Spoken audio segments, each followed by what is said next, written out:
The seatbelt light had barely turned off when a flight attendant leaned over a young black boy in seat 1A and whispered words that would shatter his world. "This seat isn't meant for you." He held a valid first-class ticket, but that didn't matter. Within minutes, he was pulled from his seat, forced into the aisle, while a white businessman slid comfortably into the place that was rightfully his.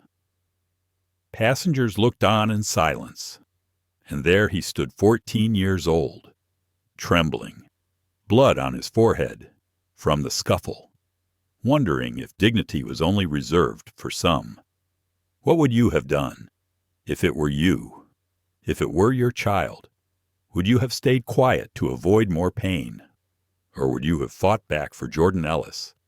The choice came down to one phone call, a call that transformed humiliation into justice and set off a chain of events that would shake an entire airline to its core. This isn't just a story about a seat on a plane. It's about belonging, courage, and the cost of silence. Stay with us.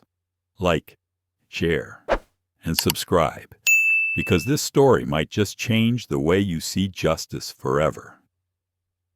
The morning sunlight spilled across the glass walls of Harrison Field International Airport, coating the terminal in a golden hue.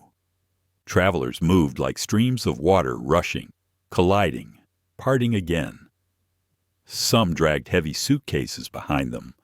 Others balanced coffee cups, tapping at their phones, barely noticing the world around.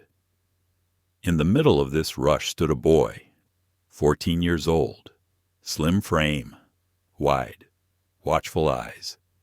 His name was Jordan Ellis. Jordan wore a navy blue hoodie and a pair of sneakers he had polished the night before. The hoodie looked simple, but he had smoothed the sleeves 3 times that morning to make sure there were no creases. His backpack, old but sturdy, hugged his shoulders. Inside, it were 2 things he refused to travel without: a worn-out notebook full of sketches and a leather-bound copy of To Kill a Mockingbird his father had given him. To anyone watching, Jordan might have seemed like just another teenager about to fly, but for him, this morning felt like a small milestone. It was his first time flying alone. His father, Derrick Ellis, had booked him a ticket not just in first class, but in seat 1A, the very front of the plane, often called the VIP seat. Derrick had said, "You've worked hard, Jordan. Straight A's, the science fair win. You deserve this." At first, Jordan protested. He thought it was too much, too fancy. He didn't want to look spoiled. But Derrick insisted, "It's not about luxury, son. It's about learning how to sit in the place you've earned, and doing it with dignity." Those words echoed in Jordan's head as he walked toward the gate. The boarding area buzzed with the usual mix of chatter, flight announcements, and rolling luggage wheels. Jordan kept his head high, trying not to let the knot of nervousness in his stomach show. He clutched his boarding pass like it was proof of something more than a ticket proof that he belonged there. When boarding was called, he scanned his pass, stepped onto the jet bridge, and entered the plane. The cool blast of recycled air hit his face. The scent of leather seats and faint disinfectant filled his nose. And there it was. Seat 1A, the wide chair with a headrest that curved like an embrace.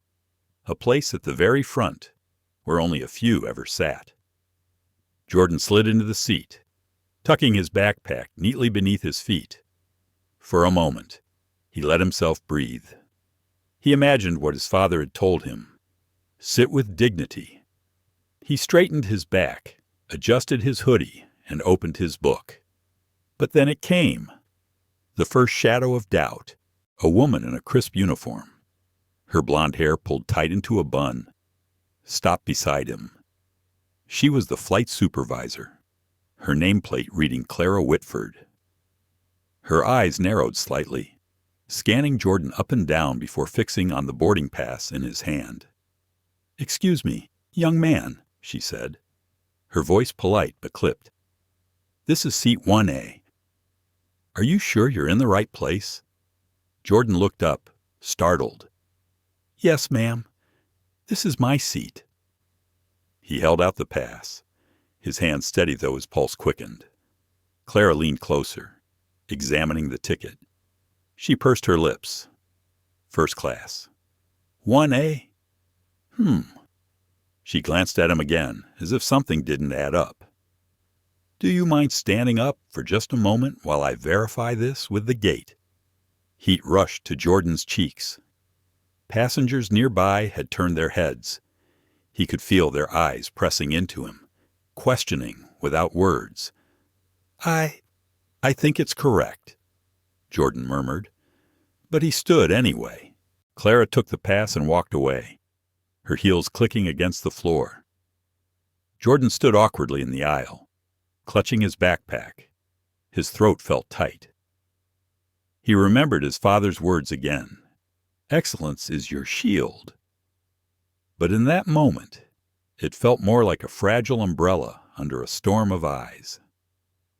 After a few minutes, Claire returned, handing him the boarding pass with a practiced smile that didn't reach her eyes. All right, seems to be fine, she said, but her tone carried a trace of disbelief, like she was humoring him. Jordan sat down again, sinking deeper into the seat than before. He opened his book, but the words blurred. The unease had already crept in, whispering, "They don't believe you belong here." And that was only the beginning. Because as the last passengers filed in, a man in an immaculate gray suit paused at the front of the cabin. His salt and pepper hair was slicked back. His cufflinks gleamed under the cabin lights. He carried himself with the kind of entitlement that filled space before he even spoke. This was Edward Langston, a businessman known in certain circles for his wealth and influence. And he had the kind of smile that wasn't really a smile. It was more like a warning. Edward's eyes landed on Jordan in seat 1A. His brows lifted in mock surprise. Well, he said loudly enough for several nearby passengers to hear, looks like there's been a mistake. Clara stepped forward, her voice low but firm. Mr. Langston, may I help you? Yes, you may, Edward replied smoothly. This is my seat. 1A. I've flown this route for years. Always in 1A. Clara hesitated, glancing back at Jordan, who clutched his book tighter. Edward's voice grew sharper. What's going on here?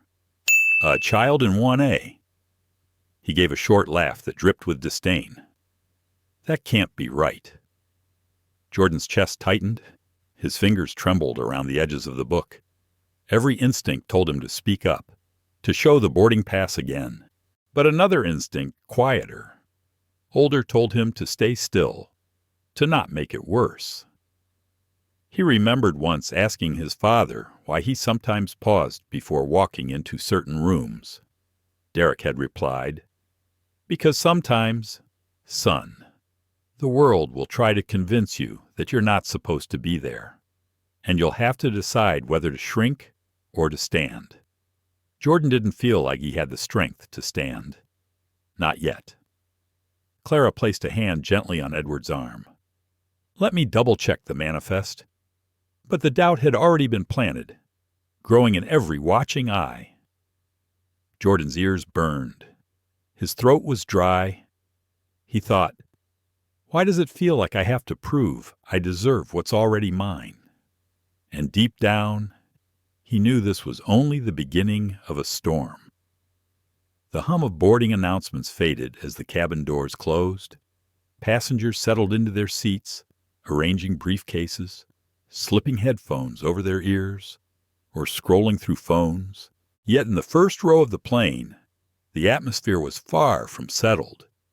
Jordan Ellis sat rigidly in seat 1A, his hands pressed flat against the armrests. He kept his eyes on the small screen in front of him, though it wasn't turned on. The murmurs around him were louder than the quiet roar of the engines outside. He could feel them every sideways glance, every whisper pressing into his skin like invisible weights. Clara Whitford, the flight supervisor, returned again. Her heels clicked with a rhythm that sounded almost accusatory. She leaned slightly toward Jordan, lowering her voice but not enough to shield him from nearby ears. "Listen, young man," she began. "Are you absolutely sure this is your seat? Seat 1A is usually reserved for our most loyal customers." "It's unusual." She paused, her eyes scanning him with that same doubtful look. "Very unusual to see someone your age here." Jordan swallowed hard. "Yes, ma'am." "It's mine." He held up the boarding pass again, his knuckles white against the paper. Clara gave a thin smile, but the doubt remained. She turned and exchanged a glance with Edward Langston, who still stood in the aisle. His lips curled in disdain. Edward finally spoke, his voice sharp enough to cut the air. "Supervisor, I don't mean to sound harsh, but I've been flying this route for over 20 years. I know for a fact that I'm assigned to 1A. I was told as much when I booked it." Passengers shifted in their seats, watching the scene unfold like a performance they hadn't paid for but couldn't turn away from. Some shook their heads. Others raised their brows. The cabin was no longer a place of quiet anticipation. It was a courtroom, and Jordan was already on trial. Clara tapped on her tablet, scrolling through the passenger list. Her frown deepened. "Mr. Langston, your seat is actually listed as 2C. Edward's eyes flashed. "That's impossible. I always take 1A. There must be some mistake." He jabbed a finger toward Jordan. "And honestly, does he look like he belongs here first class?" "Sure, but 1A." A ripple of uneasy laughter moved through the first few rows. Jordan's stomach clenched. He lowered his gaze, pretending to focus on the book in his lap. The words danced on the page, unreadable. He heard Clara sigh, caught between policy and pressure. "Mr. Langston, I will double-check with the gate. Please, take a temporary seat until I confirm." Edward scoffed, but slid into 2C with the air of a man who believed temporary meant only until they fixed the mistake. His eyes never left Jordan. Jordan turned slightly toward the window, watching the tarmac workers in neon vests guide carts of luggage. He tried to focus on something ordinary, something steady, but the tension in the cabin clung to him like smoke. His mind spun with questions he couldn't ask. Why did everyone look at him like he'd done something wrong? Why did a seat feel like a battle? Why did belonging feel conditional, fragile, like it could be snatched away with a word? He remembered the nights his father told him stories about dignity. Derrick Ellis often said, "The world will test you in ways that feel small, but cut deep. They'll question your place in rooms you've already been invited into. What matters is whether you let their doubt shrink you." But knowing it was one thing, living it was another. Jordan's throat tightened. He wanted to disappear into the seat, to become invisible. And yet, at the same time, a spark of stubbornness flickered inside him. He straightened his back again, a silent echo of his father's lesson, sit with dignity. Moments later, Clara returned. She placed a hand on the seat in front of Jordan, leaning down with forced cheer. "Everything checks out. You are indeed in the correct seat, young man." Her words should have ended the matter, but the way she said them, like she was indulging him, like she was still unconvinced, made Jordan's skin prickle. Edward laughed, low and bitter. "Well, isn't that something? A boy in 1A? Must be a new era for the airline." The comment hung in the air. Some passengers smirked, others looked away, unwilling to meet Jordan's eyes. Jordan bit the inside of his cheek. His hands trembled slightly, so he tucked them under his thighs to hide it. He thought about calling his father right then, telling him what was happening. But another voice in his mind argued, "No, don't bother him. You can handle this. You don't need help for every insult." The engines rumbled louder as the plane prepared for pushback. Yet inside, Jordan felt a silence so heavy it drowned out the noise.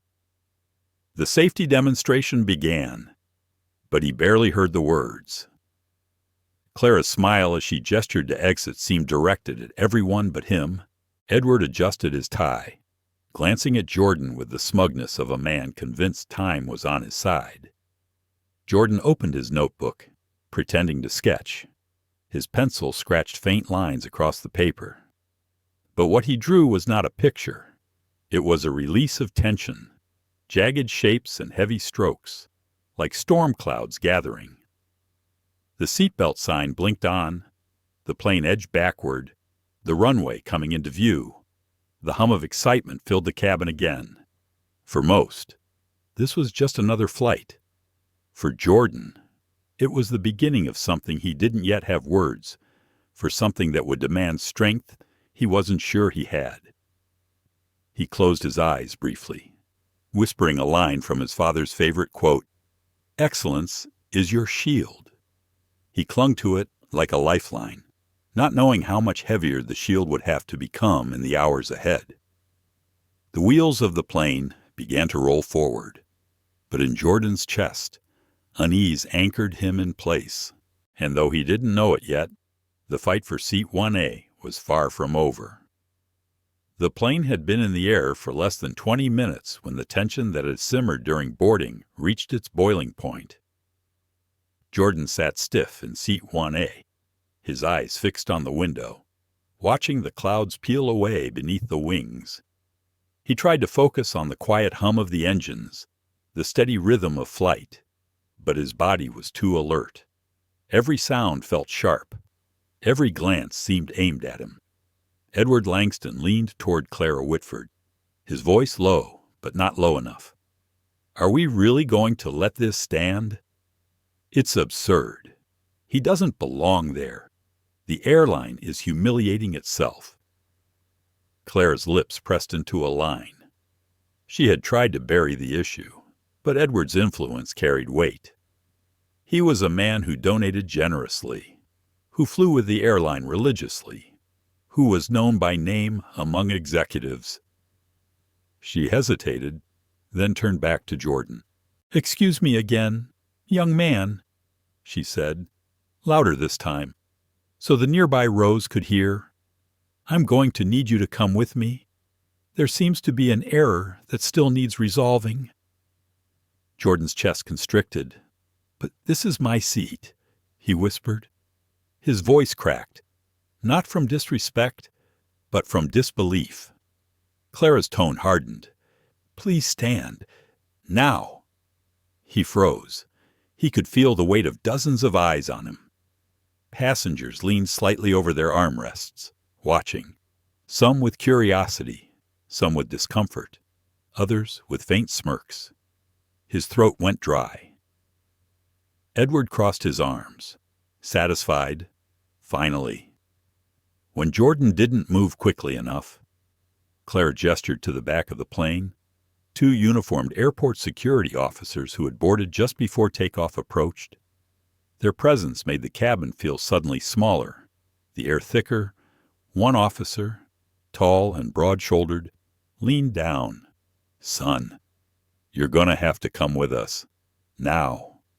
Jordan's heart pounded. His fingers gripped the edges of his seat. "But I didn't do anything wrong. This is my seat." The officer's expression hardened. "Don't make this more difficult." Passengers shifted uncomfortably. A woman in row 3 pulled out her phone, angling it discreetly. A man in row 2 muttered, "Unbelievable," though it was unclear whether he meant the situation or Jordan's resistance. Jordan's body trembled. He wanted to scream, to demand they look at his boarding pass again, but the words tangled in his throat. He remembered his father's advice. Sometimes silence is louder than shouting, but this silence burned. The second officer reached down, gripping Jordan's arm. "Up," he ordered. Pain shot through Jordan's wrist as he was yanked from the seat. His backpack tumbled to the floor, spilling his notebook and book into the aisle. The sight of "To Kill a Mockingbird" lying there, trampled under shoes, made his chest ache. Edward leaned back smugly, sliding into 1A as though it had been his throne all along. "Much better," he murmured. The officer pulled Jordan into the aisle. In the struggle, his head struck the corner of an armrest. A sharp sting exploded across his forehead. Warmth trickled down his temple blood. Gaffs erupted from the nearby passengers. Someone whispered, "Oh my God, he's bleeding." Jordan staggered but didn't cry out. His breath came in shallow bursts. Humiliation, sharper than the pain, wrapped around him. He tried to bend down to pick up his notebook, but the officer shoved him forward. "Move!" As he stumbled toward the back of the cabin, he heard a passenger hiss under their breath. Should have stayed where he belonged. Each word cut. Each step felt heavier. He felt small, smaller than he'd ever felt in his life. Finally, he stopped. His feet planted themselves in the aisle, refusing to move further. The officer tugged at his arm, but Jordan twisted his wrist free. His hand dove into his pocket. Fingers shaking, he pulled out his phone. He dialed the one number he knew by heart. It rang once, twice. Then, a steady voice answered. Dad Jordan's voice cracked, softer than a whisper, but sharp enough to slice through the chaos in his chest. "They said I don't belong here." There was silence on the other end. Then a breath. Calm. Steady. His father's voice came through the receiver, low and unshakable. "Stay calm, son. Stay exactly where you are. Do not let them strip you of your dignity. I hear you, and I'm coming." The officer barked, put the phone away, but Jordan clutched it tighter. For the first time since boarding, his spine straightened. His father's voice had built a shield around him. Passengers craned their necks, phones raised now, capturing every moment. Clara's face tightened with unease. This was no longer just an inconvenience. It was turning into a scene, a public one. Jordan lifted his chin, blood still trailing down his forehead. His voice didn't rise, but the steadiness of it surprised even him. "This is my seat. My father bought it, and I'm not lying." Clara opened her mouth to respond, but before she could, a murmur spread across the cabin. Screens lit up. Notifications pinged. Someone had already uploaded the video, and it was spreading like fire. Jordan didn't know it yet, but his humiliation was no longer confined to this cabin. It had just spilled into the world outside. The phone felt small in Jordan's hand, yet it anchored him like nothing else could. The cabin around him blurred faces staring, voices murmuring, but the sound of his father's voice on the line cut through the noise with the force of a calm tide against jagged rocks. "Jordan," Derrick Ellis said slowly, each syllable measured, as though he was already choosing his words for a much larger audience. "I need you to breathe for me. Tell me where you are right now." Jordan's voice shook, but he steadied it. They pulled me out of my seat. They said it was a mistake. Dad, they don't believe me. On the other end." Derrick closed his eyes for a moment. He was in a glass-walled conference room at the top of the Ellis Global Systems Tower in Chicago. Papers spread across the table, executives frozen in mid-discussion. Every head in the room turned when Derrick raised his hand for silence. He stood, his suit jacket falling perfectly into place, and walked out without another word. "Listen to me, son," Derrick said as he strode toward the elevator, his assistant scrambling to gather his briefcase. "You did nothing wrong. You belong in that seat. Do not let them make you believe otherwise." "Do you understand?"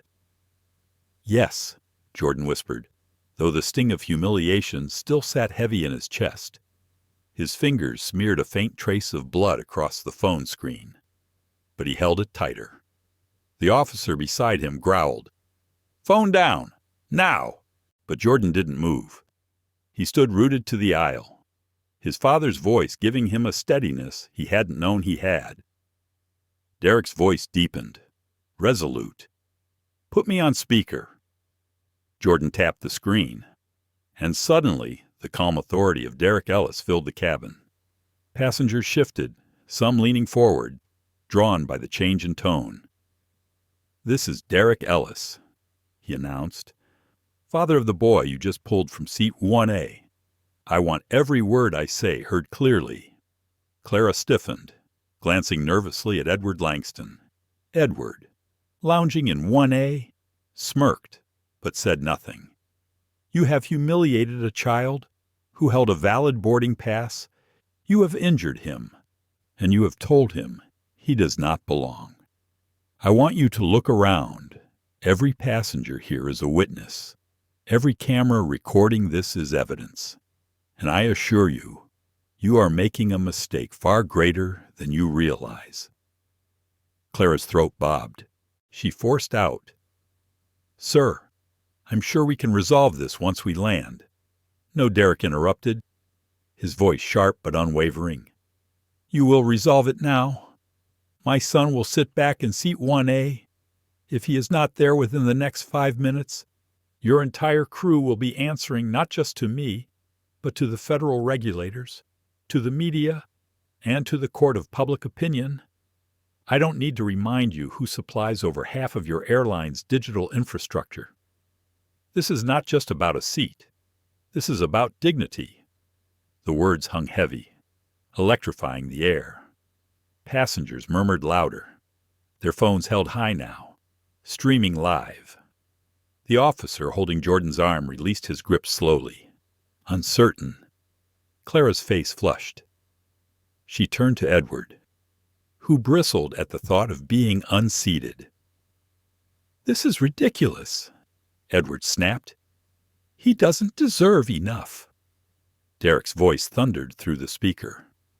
"I don't care how many years you've flown that route.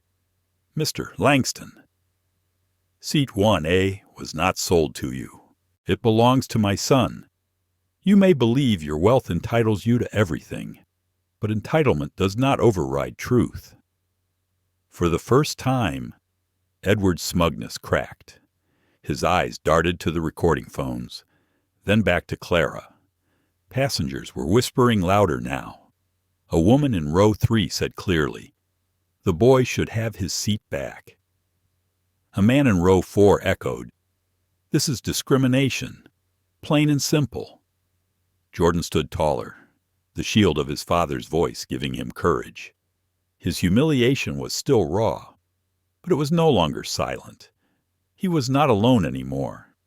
"Dad," he said quietly into the phone, "what if they still don't listen?" There was a pause. Derrick's voice softened just slightly, enough for Jordan alone to hear past the speaker. Then, "Son, the entire world will, and I promise you, this justice will not be denied." As Derrick's plane ticket to New York was booked in the background by his assistant, he gave one final command. "Jordan, sit down. Sit anywhere for now. Do not engage further. I'll be there soon, and when I arrive, no one will question where you belong again." Jordan exhaled, sinking into a temporary seat near the back of the first-class cabin. It wasn't 1A, but for the first time since boarding, his chest loosened. His father's calm fire had changed the air around him. Passengers continued recording. Hashtags began forming online faster than lightning. "Let him sit."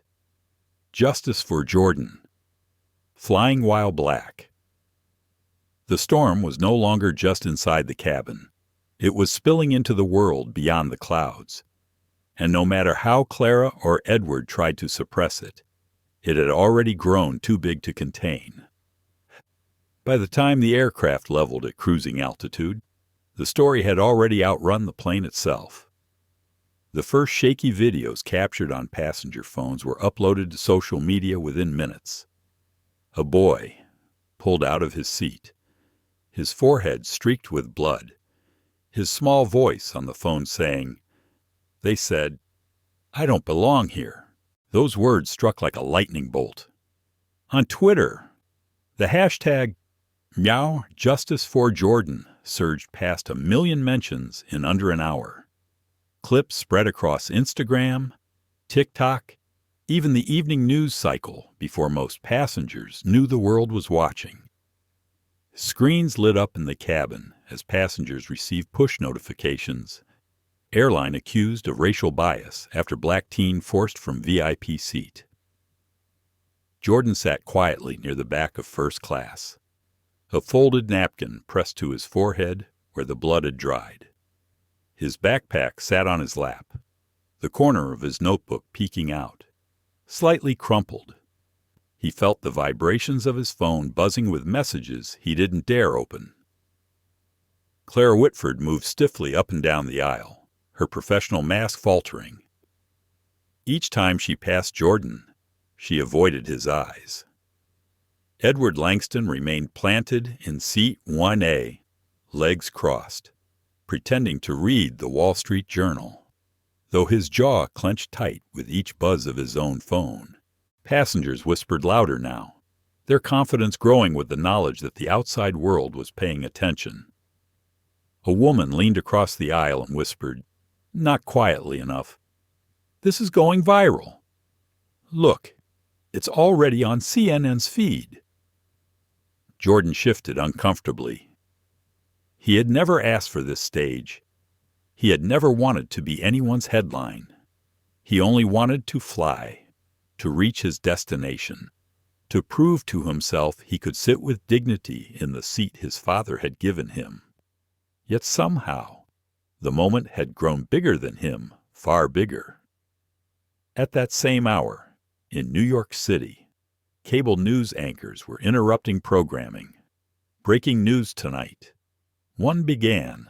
An incident aboard Flight 8821 is sparking outrage nationwide. A 14-year-old black boy was forcibly removed from his seat, despite holding a valid boarding pass. The video, which has already been seen millions of times, raises troubling questions about discrimination and accountability in the airline industry. In the control room of Ellis Global Systems, Derrick Ellis's team monitored the media wave in real time. Screens showed graphs of engagement, the spike almost vertical. His assistant, Malik, turned to him.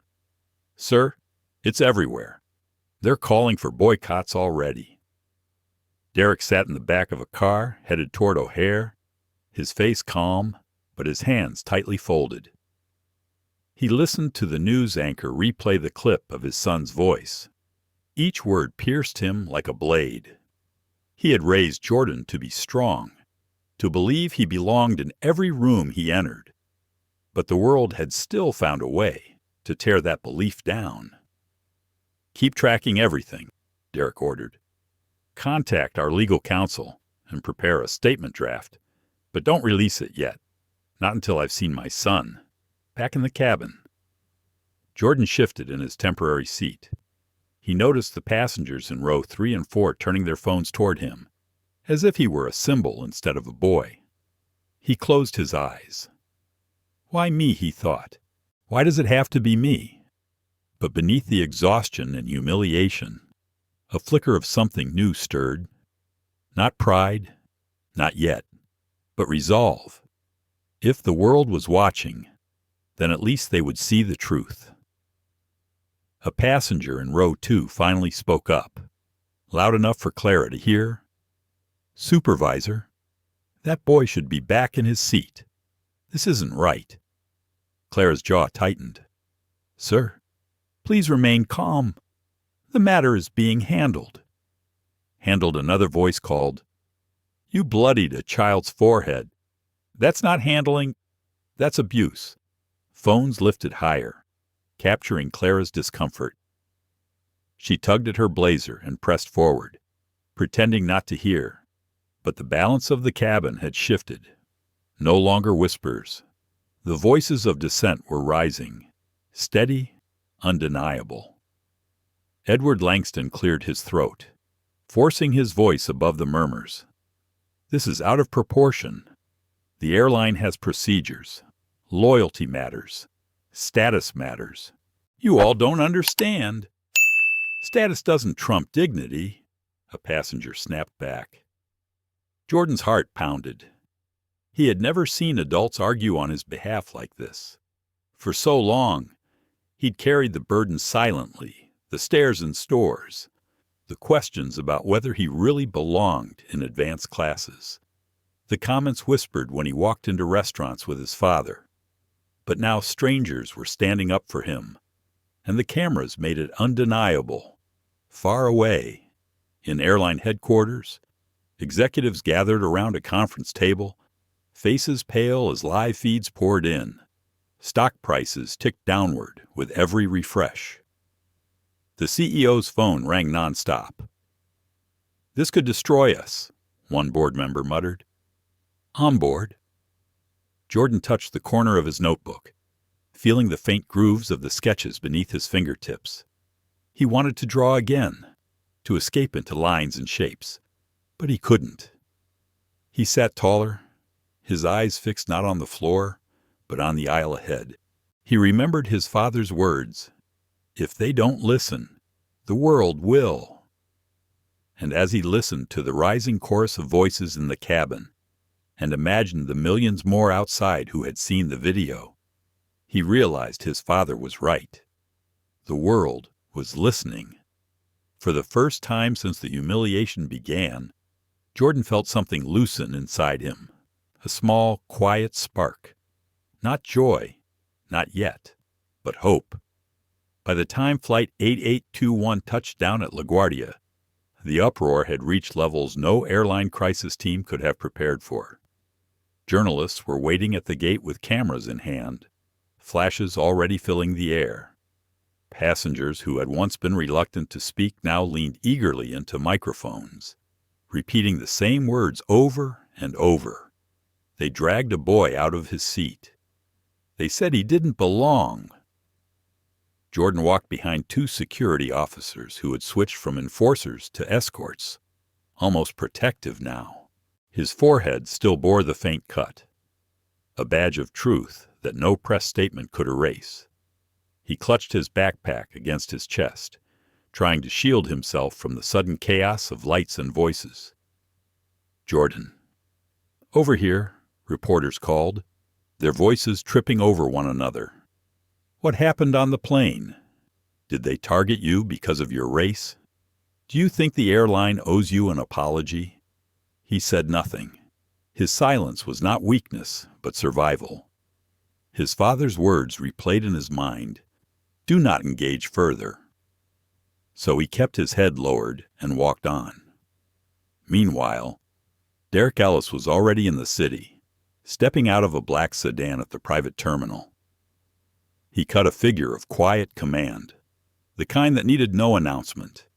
Cameras swung toward him instantly. "Mr.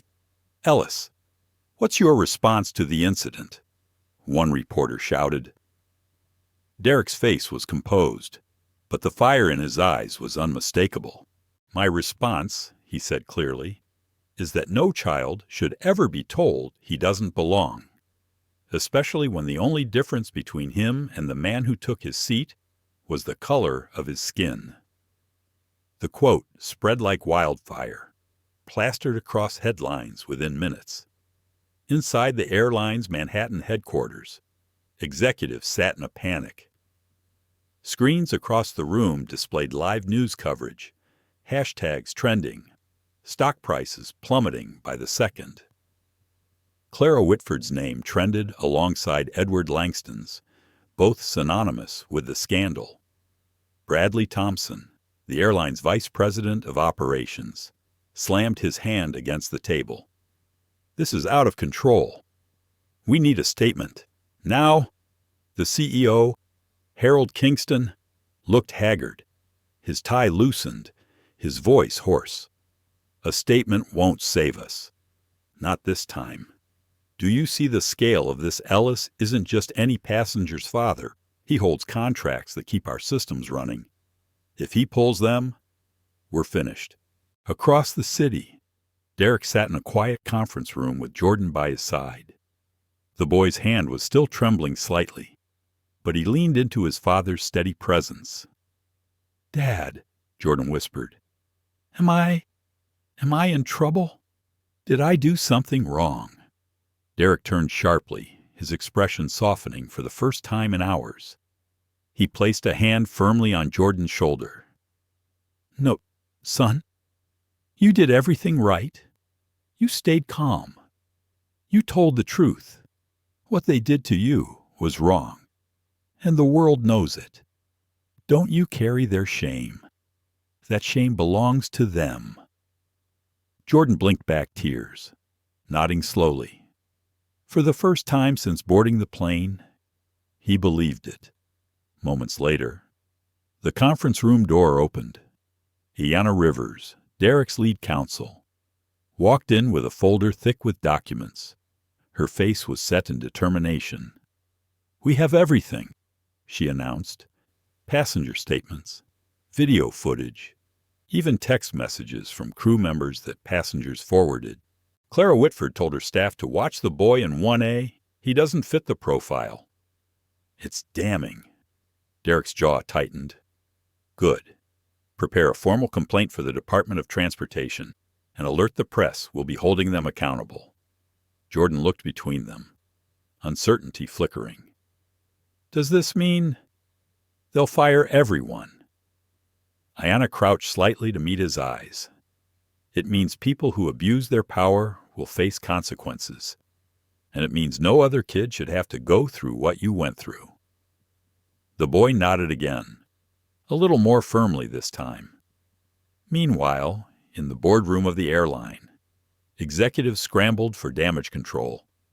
A PR consultant advised, "We need to suspend the crew immediately. If we don't, the narrative becomes that we protect racists." Harold Kingston massaged his temples. "Suspend them. The union will come after us." Bradley leaned forward. "If we don't, Ellis will come after us. And believe me, he's far more dangerous than the union." The room fell silent at that truth. Later that evening, the airline issued a public statement. Effective immediately, the crew involved in Flight 8821 has been suspended pending investigation. We are committed to a full review of our policies and will cooperate with regulators. But it was too late to contain the fire. The suspension was seen not as a proactive step, but a desperate scramble.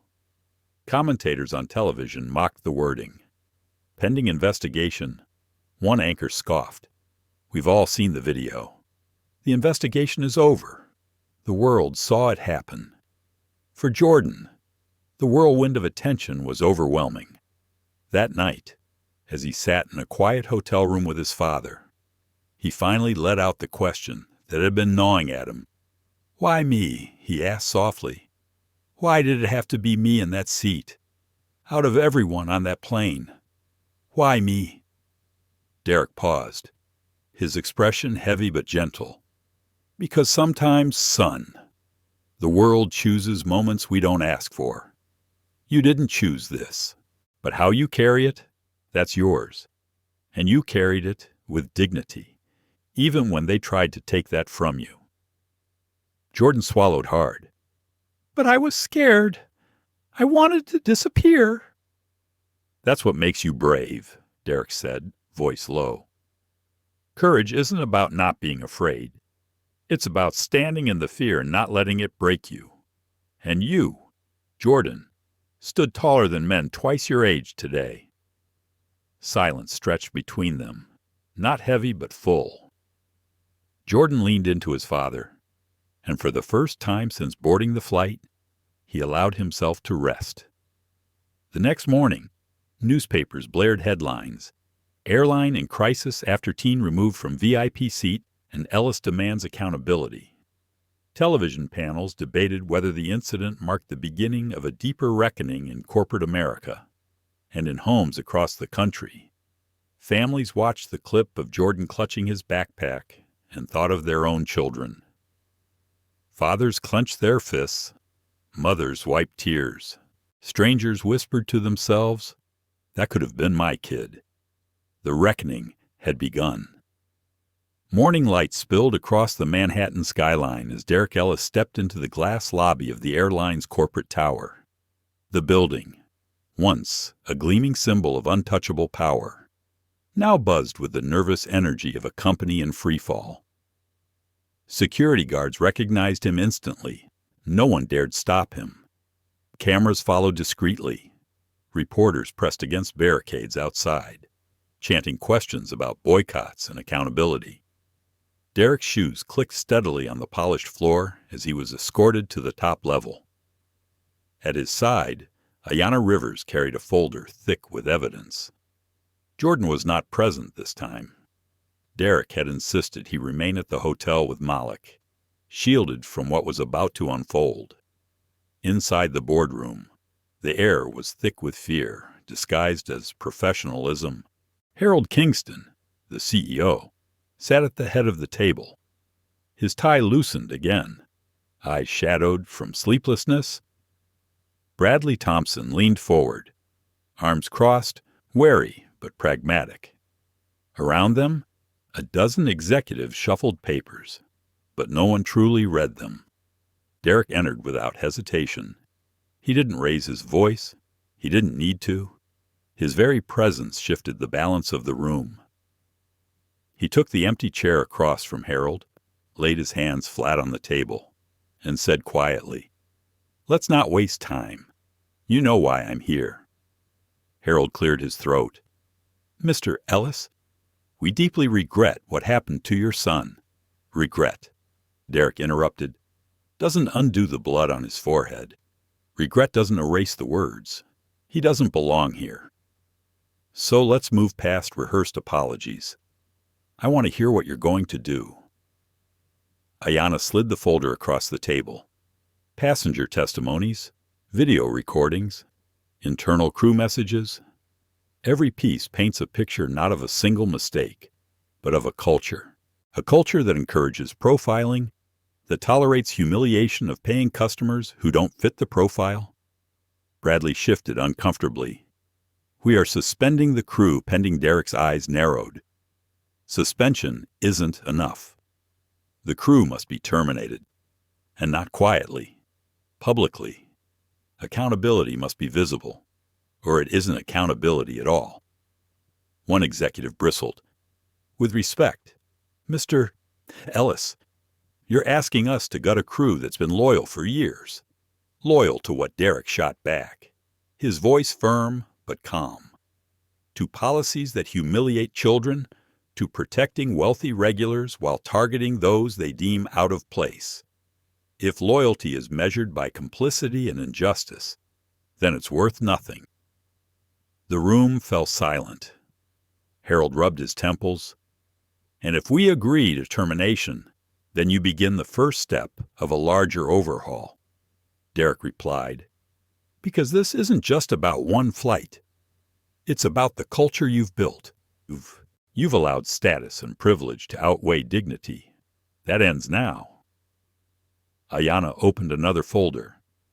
"We're demanding structural reform, transparent complaint channels, mandatory bias training, and independent oversight of discriminatory incidents, not in theory, in practice, funded, staffed, and enforced."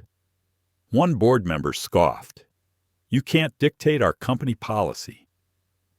Derrick leaned back slightly, folding his hands. His voice remained quiet, but every syllable carried steel. "I can, because Ellis Global Systems controls the backbone of your reservation and scheduling platforms. If I pull support, your operations grind to a halt. Flights grounded, revenue lost, stock obliterated. And I won't even need to touch you directly. Your shareholders will do the rest." The weight of his words sank into the room like an anchor. Bradley exhaled, almost impressed. Harold's face paled further. "So this is blackmail," another executive muttered. "No," Derrick said evenly. "This is accountability. You tried to strip my son of his dignity. I will strip away nothing from you that you didn't already endanger yourself. I'm offering you a chance to make this right before it destroys you." For a moment, the room teetered on the edge of defiance, but the screens along the wall kept flashing updates. Justice for Jordan still trending, news anchors replaying Derrick's earlier quotes, stock values dipping lower each hour, reality pressed down harder than pride could lift.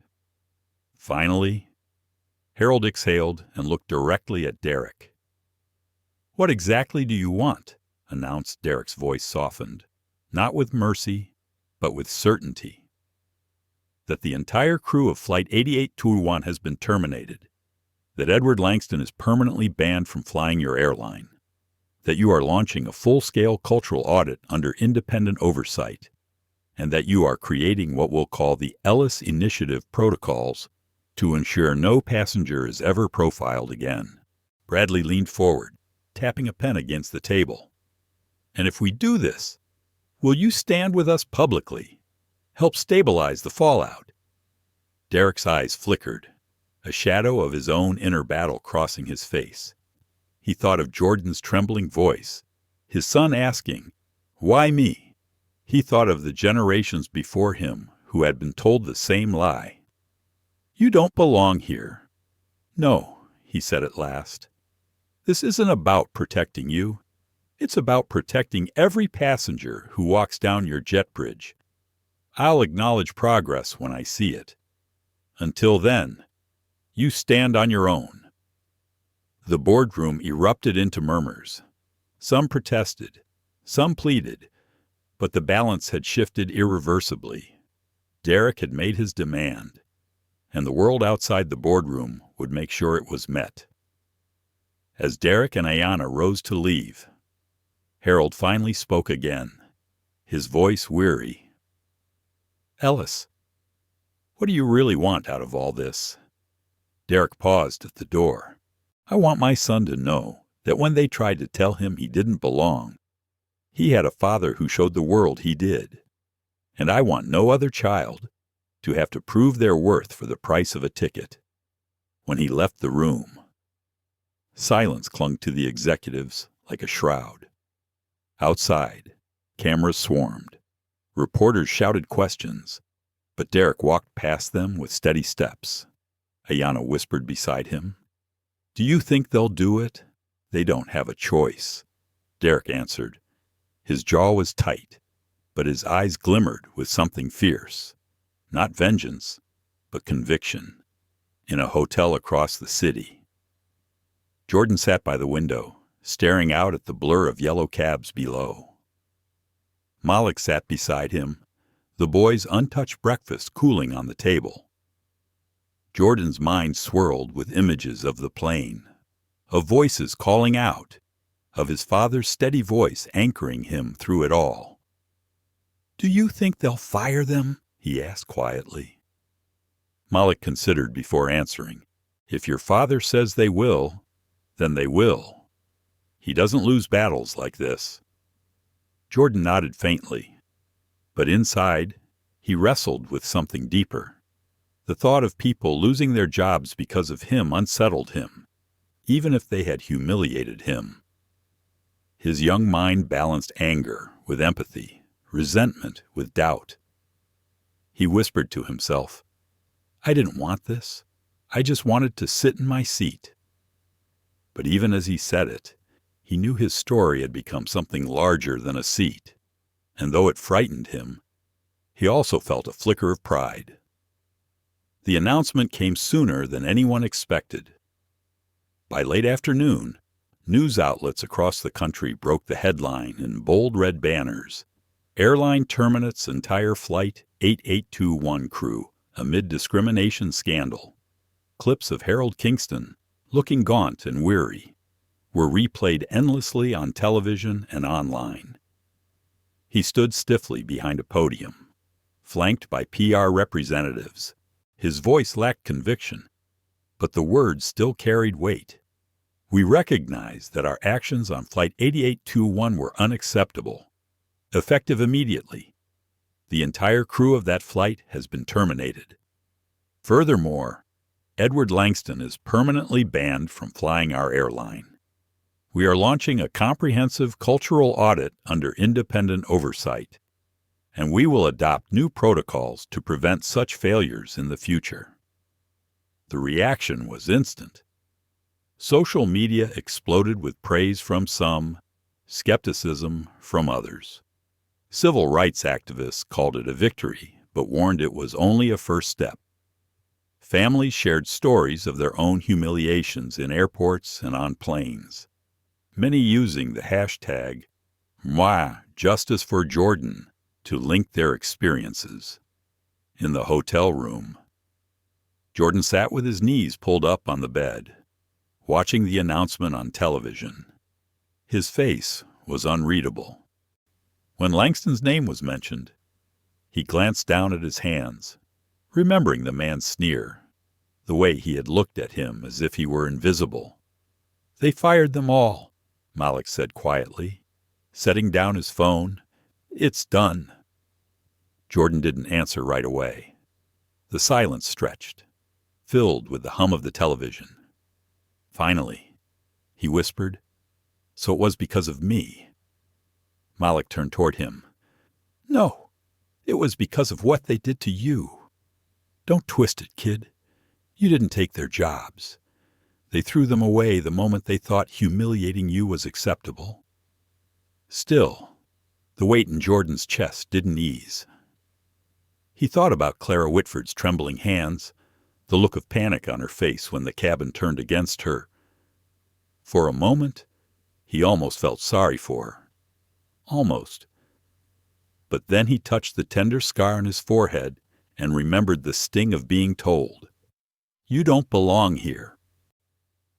Across the city, Derrick Ellis watched the same announcement from his office, his expression steady but not satisfied. Ayanna Rivers sat across from him, tapping her pen against a legal pad. "They caved," she said, "faster than I thought they would. But you know this doesn't erase the culture that created it." Derrick nodded slowly. "No. That's why the Ellis Initiative must move forward. This cannot be symbolic. It has to be systemic." Ayanna studied him for a moment. "And what about Jordan? He's bearing the brunt of this. Every headline has his name. Every clip replays his face. For the first time." Derrick's shoulders sagged slightly. His voice softened. "He didn't ask for this. None of it. And yet he's become the face of it. That's a weight no 14-year-old should carry." That evening, Derrick returned to the hotel. Jordan was still on the bed, flipping through the sketchbook he'd carried onto the plane. The pages were bent, the pencil marks smudged, but the drawings had survived. "You've been quiet," Derrick said gently, sitting at the edge of the bed. Jordan shrugged. "Everyone's talking about me. Online, on TV, people I don't even know. But no one asked me what I want." Derrick leaned forward, clasping his hands. "What do you want?" "Jordan," the boy stared at his sketchbook, then whispered, "I just wanted to sit in my seat. I didn't want to start a war." Derrick's throat tightened. He placed a hand on his son's shoulder. "You didn't start this war. You exposed it. And because of you, people are seeing what they've ignored for too long." Jordan's eyes filled with tears. He refused to let fall. "But why does it have to be me?" Derrick didn't answer immediately. His silence wasn't avoidance. It was respect for the weight of the question. Finally, he said softly, "Because sometimes the world pushes us into battles we never wanted. But how we fight them defines who we become." And you, son, are becoming stronger than you know. Jordan pressed his face into his knees, silent. Derrick stayed with him, the quiet between them heavier than words but warmer than loneliness. Outside the hotel, protesters had begun to gather. Some carried signs that read, "Flying while black shouldn't be a crime and dignity over status." Others chanted Jordan's name, turning him into both symbol and rallying cry. From the window, Malik watched the crowd grow, candles flickering as night fell. "They're here for him," he murmured. Inside, Jordan tried to sleep, but the noise of chants reached even the upper floors. His heart beat faster. He wasn't used to being seen, really seen by so many. He wasn't sure he wanted it.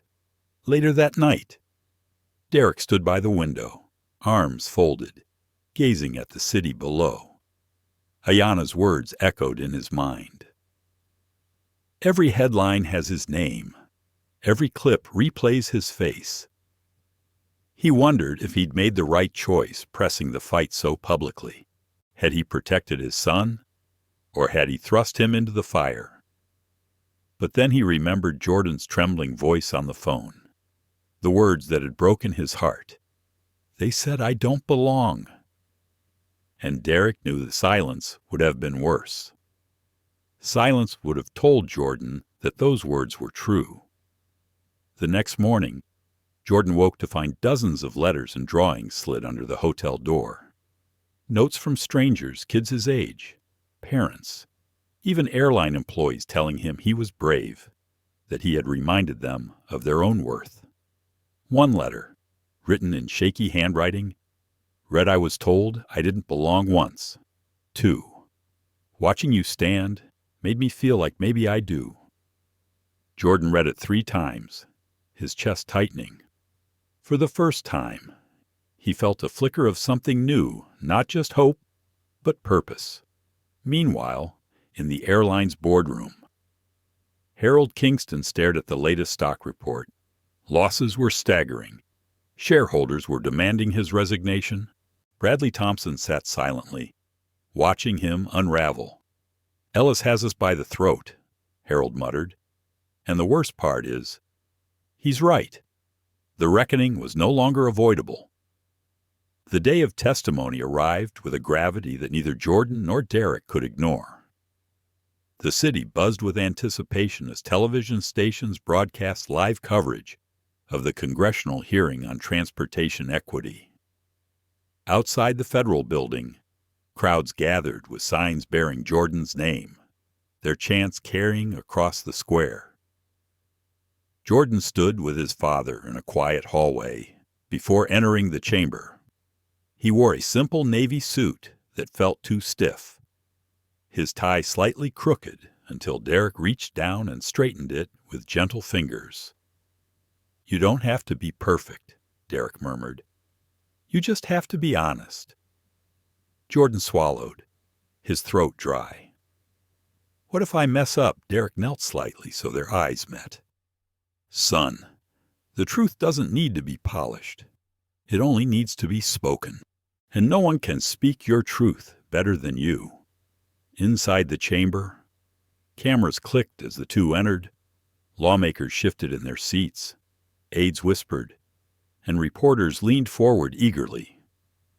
Jordan's story had already ignited the nation. Now it would be etched into the official record. Ayanna Rivers sat nearby, poised and steady, her presence an anchor. She had prepared statements and evidence, but she knew the heart of the day lay not in her legal expertise, but in the voice of a 14-year-old boy. When Jordan was called to the microphone, the room hushed. His small hands gripped the edge of the table, his eyes flickering to his father before he began. "My name is Jordan Ellis," he said softly, then steadier. "And I'm here because of something that happened to me on Flight 8821. He described the seat, the confrontation, the way Clara Whitford had looked at him, suspicion in her eyes. The moment Edward Langston smirked as if victory were his by right, The sharp grip of security officers' hands, the taste of blood when he bit his lip after hitting the armrest, and then the words that had cut deepest, "You don't belong here." As Jordan spoke, some lawmakers shifted uncomfortably. Others leaned forward with sympathy. Cameras captured every tremor in his voice, every pause as he gathered himself. "I had my ticket," he said, his voice firming. "My dad bought it for me. But they didn't see me as someone who deserved that seat. They saw me as someone who didn't fit. And when they told me I didn't belong, I started to believe it. For a moment, I really thought, maybe they were right." A hush fell heavier over the chamber. Jordan's eyes flickered with the memory, his chest rising and falling quickly. But then he lifted his chin.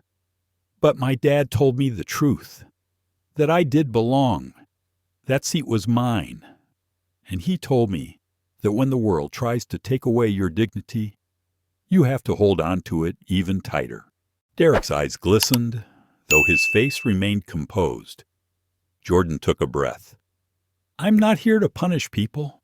I'm here so no other kid has to feel what I felt. No one should ever be told they don't belong because of their skin color, or because someone richer wanted what was theirs. We don't need more apologies. We need change." Applause rippled through the gallery before the gavel struck for silence. Lawmakers exchanged glances. Some scribbled notes. Others sat frozen in thought. When Derrick was called next, his words built on his son's testimony. Calm, steady, but edged with steel. He spoke of systemic patterns, of contracts and power, of responsibility that reached far beyond one airline. "This is not about a seat," Derrick said. "It is about the silent calculus that values privilege over humanity, profit over dignity. My son bore the humiliation, but millions before him have borne the same in silence, without cameras to prove it. We have a chance here to do more than patch a wound. We can change the body that keeps creating it."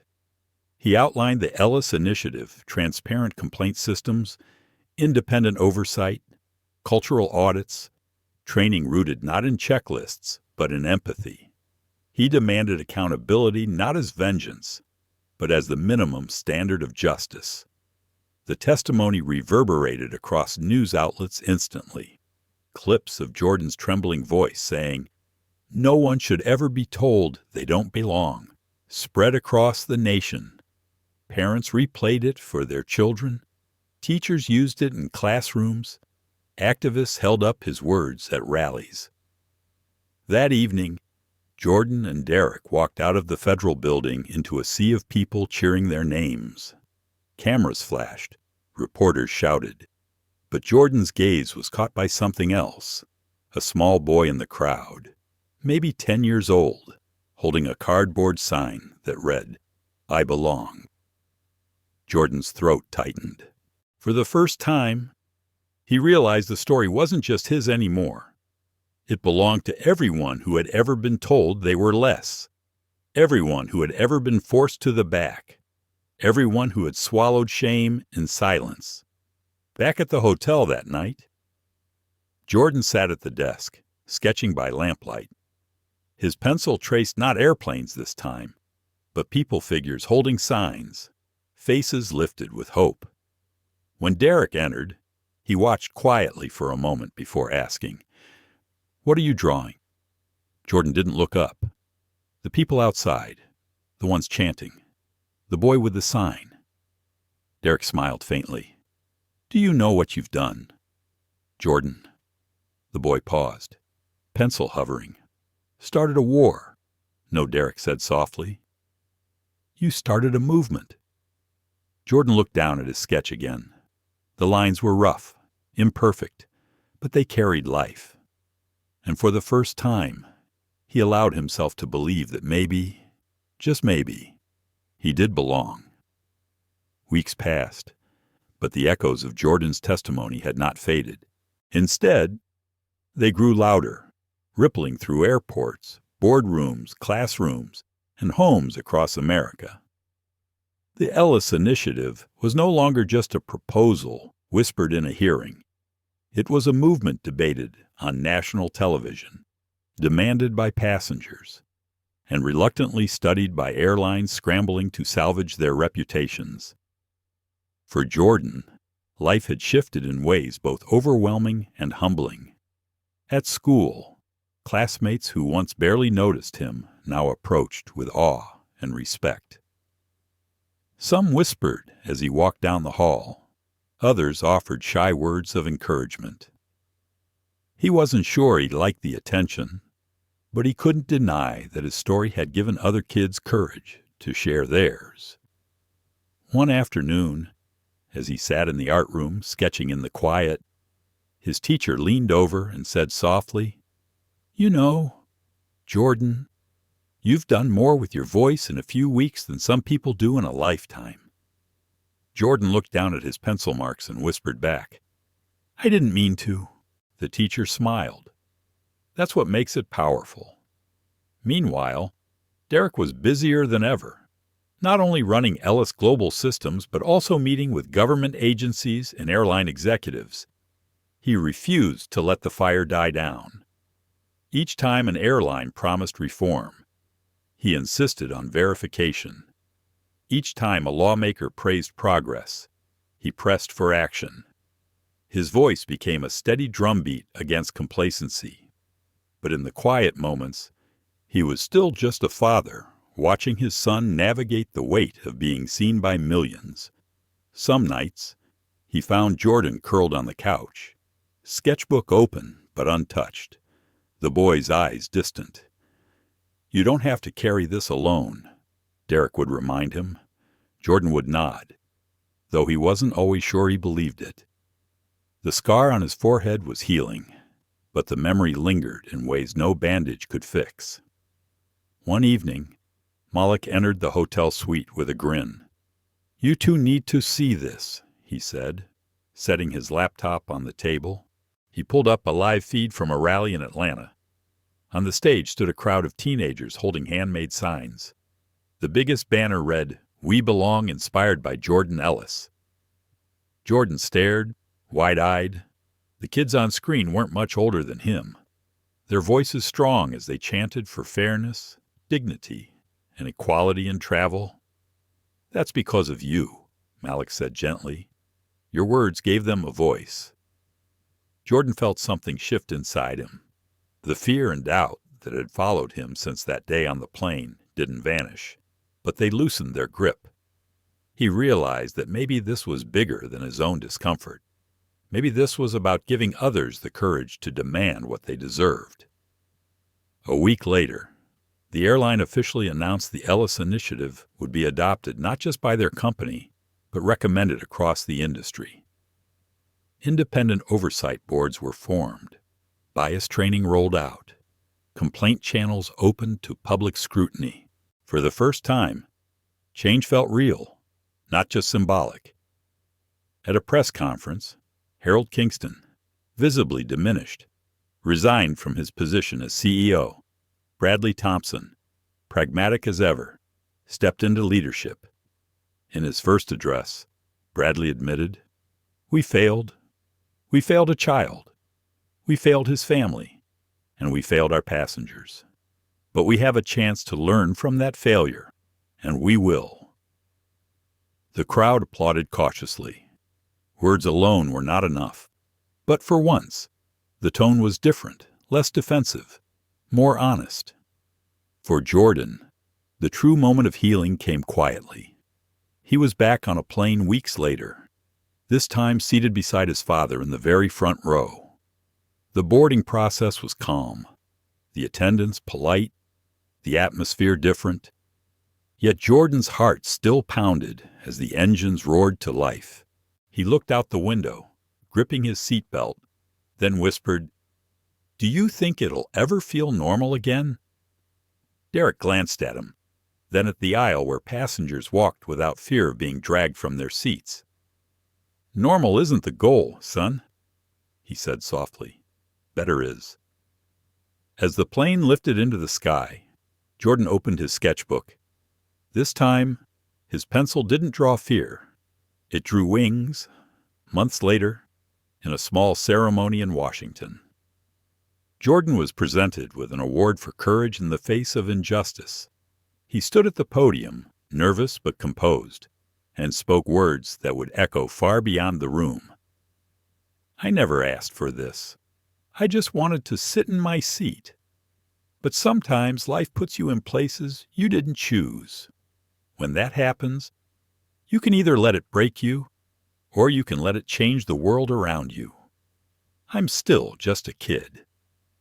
But I learned something. Belonging isn't something you earn, it's something you have. And no one should ever take that away." The audience rose in a standing ovation. Among them were activists, lawmakers, airline executives, and ordinary families who had been touched by his story. In that moment, Jordan no longer felt like a boy dragged from a seat.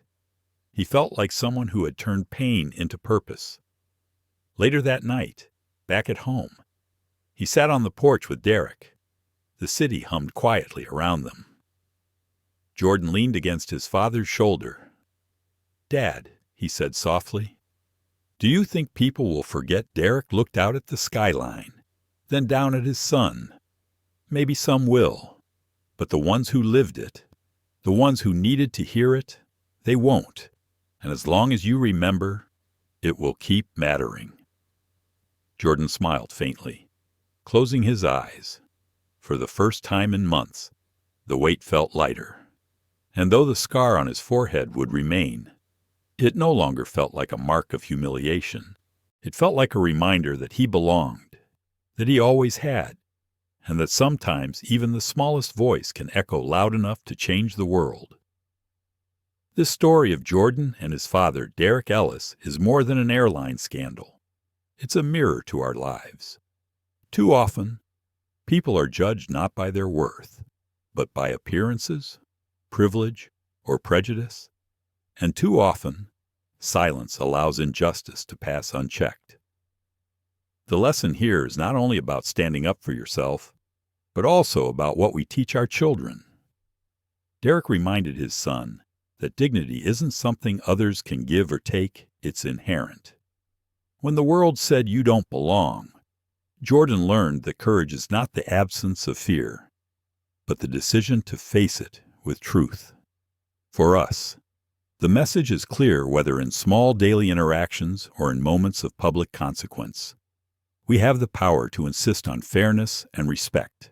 We may not all sit in boardrooms or hold corporate contracts, but we all have voices and the responsibility to use them when others are silenced. Justice does not always come through loud fights. Sometimes it begins with one calm, firm refusal to accept less than dignity. And that choice, repeated across lives and generations, can change more than a company, it can change a culture. Thank you for watching and sharing this journey with us. Stories like this remind us of the strength of dignity, justice, and the power of one voice. If this touched your heart, please take a moment to like this video, share it with others, and subscribe to our channel. Together, we can keep these stories alive and inspire change.